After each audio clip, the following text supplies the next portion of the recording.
जय हिंद मित्रांनो, एक्झाम जागर या एज्युकेशन यूट्यूब प्लॅटफॉर्मवर तुम्हा सर्वांचं पुन्हा एकदा स्वागत आहे.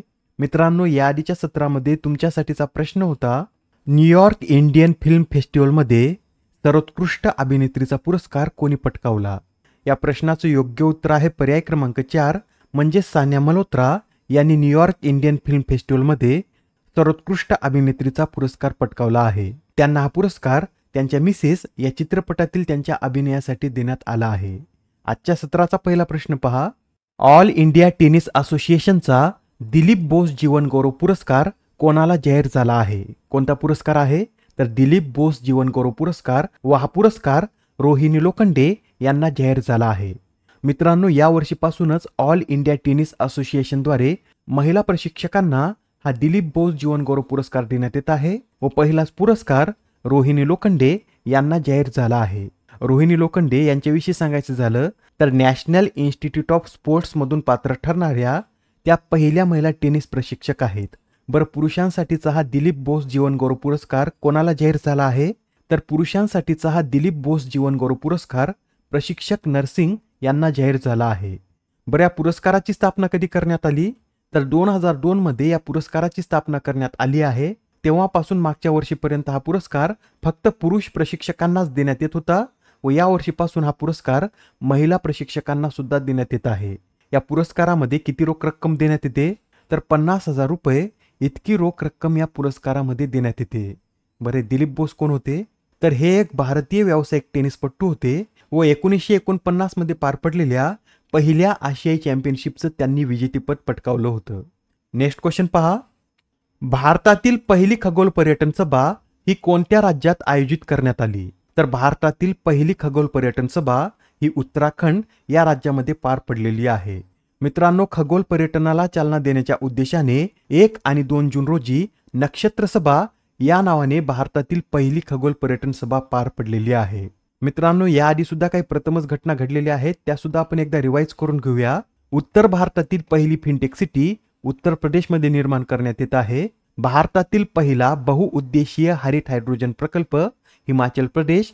जगातील सर्वात मोठे अक्षय ऊर्जा पार्क गुजरात. भारतातील पहिल्या बॅटरी ऊर्जा स्टोरेज गिगा फॅक्टरीची निर्मिती जम्मू काश्मीर. पाण्याची वास्तविक माहिती देण्यासाठी पहिले समर्पित पोर्टल हे राजस्थान राज्याने सुरू केलं आहे. भारतातील पहिले इंडोर ॲथलेटिक्स आणि जलतरण केंद्र ओडिशा. देशातील पहिली वातावरणीय संशोधन प्रयोगशाळा मध्य प्रदेश. देशातील पहिली फ्युचर लॅब तिरुअनंतपुरम. भारतातील पहिले डॉल्फिन संशोधन केंद्र बिहार. स्टेनलेस स्टील क्षेत्रातील देशातील पहिला ग्रीन हायड्रोजन प्लांट हरियाणा. तर दक्षिण आशियातील सर्वात मोठा शस्त्रास्त्र प्रकल्प हा उत्तर प्रदेशमध्ये सुरू करण्यात आला आहे.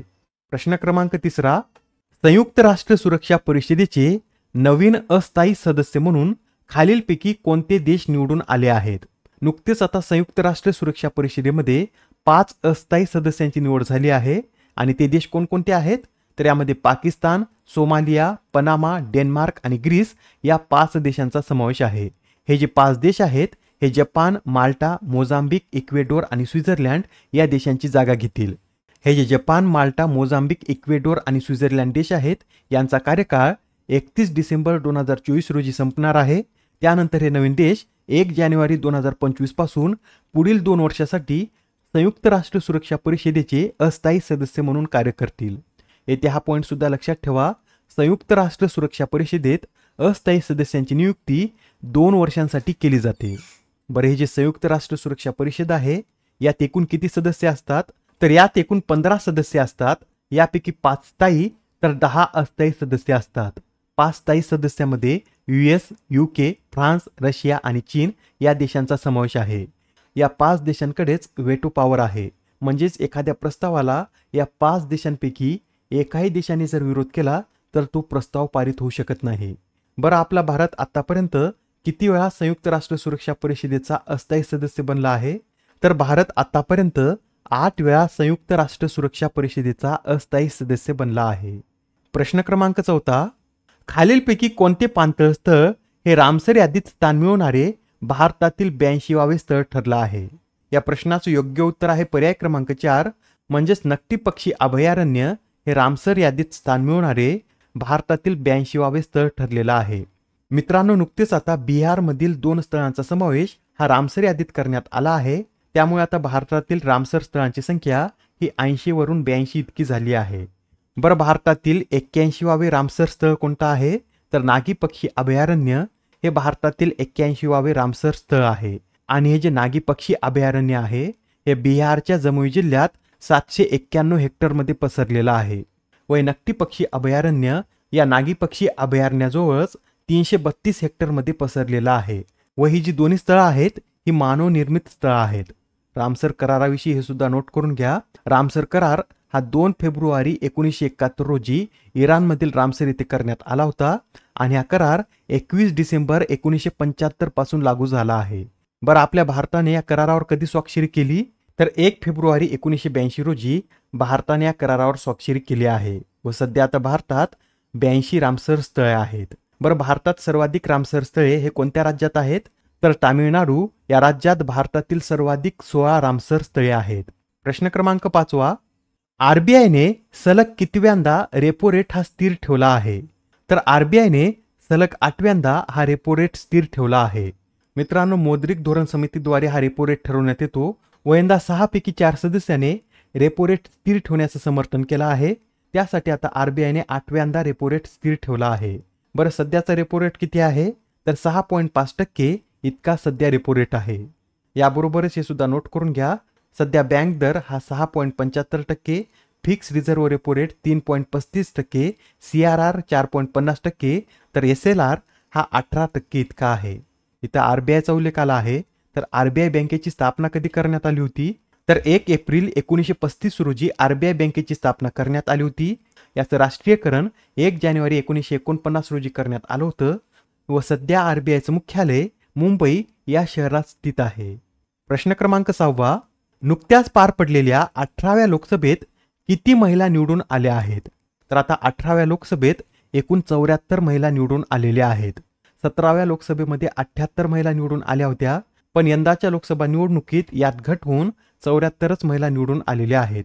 यांची एकूण लोकसभेतील सदस्यांची टक्केवारी काढल्यास सध्या आता लोकसभेमध्ये 13.62% महिला निवडून आल्या आहेत. याआधी 2019 मध्ये ही टक्केवारी 14.3% इतकी होती व त्यात आता घट होऊन ही 13.62% इतकी झाली आहे. बरं, यावेळेसच्या निवडणुकीत किती महिला उमेदवार होत्या? तर 797 महिला उमेदवार होत्या आणि त्यापैकी फक्त 74 निवडून आल्या आहेत. सर्वाधिक विजयी उमेदवार ह्या कोणत्या पक्षाच्या आहेत? तर बीजेपी या पक्षाच्या सर्वाधिक 31 महिला निवडून आल्या आहेत.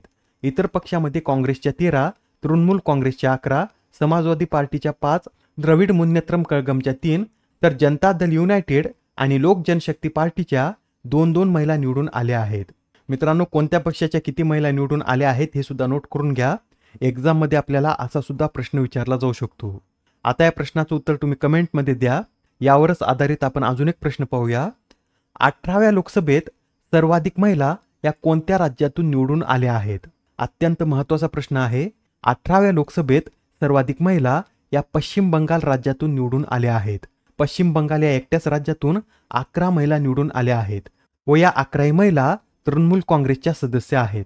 आता हा प्रश्न पहा, यात काय विचारलं आहे? तर शेख सबाह अल खलीद अल सबाह हे कोणत्या देशाचे नवीन क्राऊन प्रिन्स बनले आहेत?